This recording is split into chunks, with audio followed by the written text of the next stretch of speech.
Durante séculos, os estudiosos das Escrituras têm discutido o significado e a interpretação das parábolas de Jesus. Por que ele as usou? Que lições desejava ensinar? Como interpretá-las? Elas são simbólicas ou literais? Entre os evangelhos sinóticos, Mateus, Marcos e Lucas, o evangelho de Marcos é o que contém menor número de parábolas. Também é o menor dos evangelhos. Nessa semana, nós estudaremos 5 das parábolas de Jesus relatadas no capítulo 4 do evangelho de Marcos. E procuraremos sair algumas lições, as suas ideias mais importantes. A parábola do semeador talvez seja uma das mais conhecidas parábolas de Jesus, uma das mais importantes ensinadas por ele. O mesmo tipo de semente foi lançado em 4 tipos diferentes de solo, os quais influenciaram o resultado da semente, o seu destino. Nas parábolas, o tempo envolvido para o resultado da semente é diferente e aumenta de acordo com o tipo de solo. A primeira semente caiu à beira do caminho. Logo vieram os pássaros e a comeram. A segunda semente caiu em solo rochoso. Logo nasceu, mas a terra era pouca, sobreveio o sol e ela queimou. A terceira semente caiu num solo cheio de espinhos. Germinou, porém ervas daninhas, espinhos cresceram e sufocaram aquela semente. A quarta semente, entretanto, caiu numa terra boa. Após uma estação inteira de plantio, ela germinou, cresceu, vingou, sobreviveu até a colheita e produziu muitos frutos.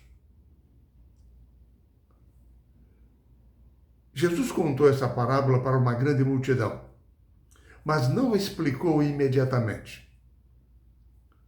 Mais tarde, para um pequeno grupo de seguidores, de discípulos, Jesus agora interpretou aquela parábola. E Jesus lhes disse que a semente representava a palavra de Deus que é pregada. Os diferentes solos, eles simbolizam diferentes ouvintes. É interessante que todos os solos tiveram sementes plantadas, mas a receptividade da palavra é que foi diferente. Jesus nos explicou que a primeira semente, lançada no solo à beira do caminho, esse solo representa o coração endurecido do pecador. Os pássaros representam o inimigo que tira a verdade do coração endurecido, que não aceita a verdade realmente. Segundo Jesus, a segunda semente, que caiu em solo rochoso de pouca profundidade, representa os ouvintes que têm compromissos superficiais com a verdade. Recebem a mensagem com alegria, porém são discípulos temporários. Eles não calculam o preço do discipulado, não estão dispostos a pagá-lo. E assim, quando surgem provações, abandonam a fé. Nos tempos difíceis, abandonam a verdade. Esse é o solo rochoso. A terceira semente caiu num solo cheio de espinhos que sufocaram a mensagem plantada. Isso simboliza aqueles que abandonam a fé. Depois de a haverem recebido com alegria, surgem situações de prosperidade, de crescimento na sua vida. As coisas desse mundo os atraem, as preocupações da vida, os prazeres do mundo, as riquezas do mundo. Todas as coisas crescem de tal ponto em nossa vida, em sua vida, que ocupam o lugar das coisas espirituais. E assim, os espinhos, as coisas desse mundo, sufocam a verdade plantada no coração. A fé que cresceu no início se torna sufocada e acaba. O foco está nas coisas do mundo e não nas coisas de Deus. A quarta semente simboliza aqueles que ouvem a palavra de Deus, que são como a boa terra, recebem de coração a mensagem implantada pelo Espírito Santo de Deus. Permitem que o Espírito Santo transforme a sua natureza num processo de contínuo crescimento espiritual.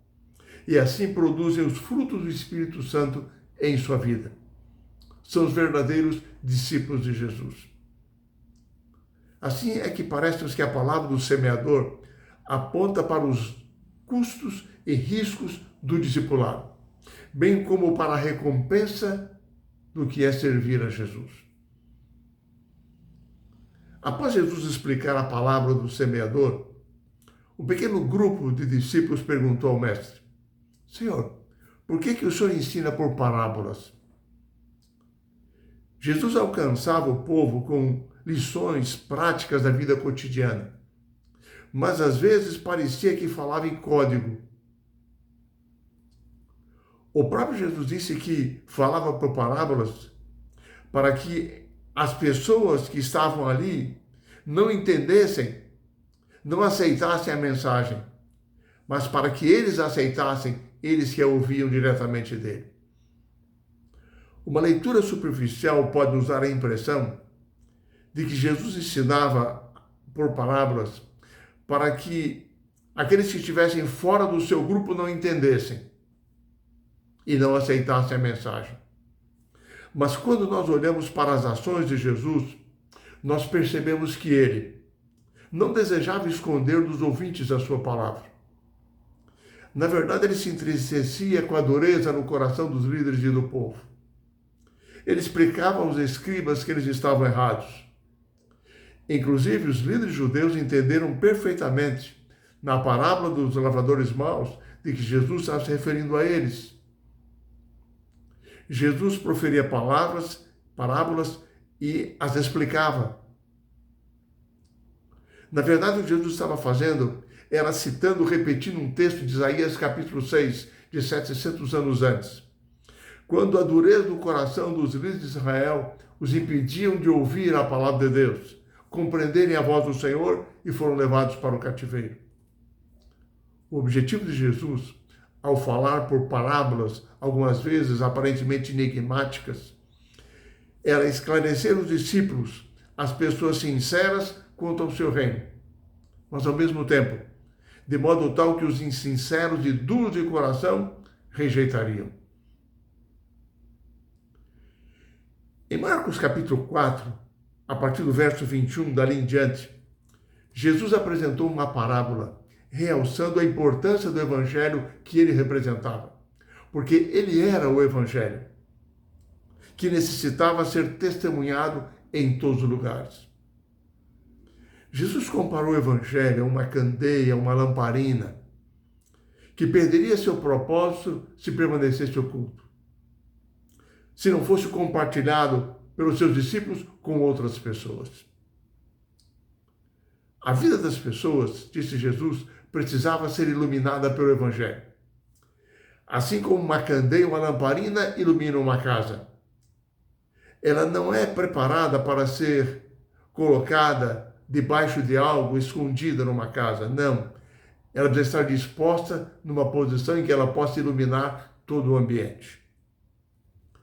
Assim também, Jesus ensinou que aqueles que aceitam a luz do Evangelho, a ele lhes é concedido uma maior quantidade de luz. Se ele se dispõe a ser uma luz, uma lamparina, uma candeia para as outras pessoas. Na parábola de Marcos, capítulo 4, verso 26 a 29, que é uma parábola exclusivamente registrada no Evangelho de Marcos, o processo de crescimento da semente é apresentado como sendo misterioso para o ser humano, cujo papel é apenas plantar. A semente germina, surge a erva, depois a espiga e por fim o grão. Esse processo está além do alcance da influência e da compreensão humana. Assim também acontece com a semente do Evangelho, disse Jesus. O Evangelho brota na mente, transforma o coração, frutifica na vida e a grande colheita se dará por ocasião da segunda vinda de Jesus. Logo em seguida, Jesus lhes apresentou a parábola do grão da mostarda. Uma das mais impactantes ilustrações apresentadas por Jesus através de parábolas. Sobre o crescimento do Evangelho, o crescimento do reino de Deus. Com 1 a 2 milímetros de diâmetro, esta pequena semente de mostarda do Oriente, ela germina e se desenvolve, tornando-se numa árvore de até 3 metros de altura. Quando Cristo aqui esteve, ele iniciou o seu reino com a sua igreja, com um pequeno número de fiéis, um pequeno grupo de discípulos. Mas ele previu que pela sua graça, esse grupo se expandiria, essa semente cresceria e alcançaria até os confins da terra. Enfim, nas parábolas de Jesus no Evangelho de Marcos, nós aprendemos sobre a natureza do reino de Deus.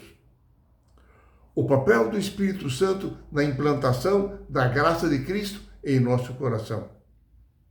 Às vezes, ocorrendo de forma imperceptível e pequena a princípio. Porém, a mensagem atua na mente, no coração, na vida das pessoas, que são como que um solo no qual a semente germina. Cada pessoa com a sua característica, o seu próprio tempo de reação. O Evangelho alcança diferentes pessoas de diferentes maneiras.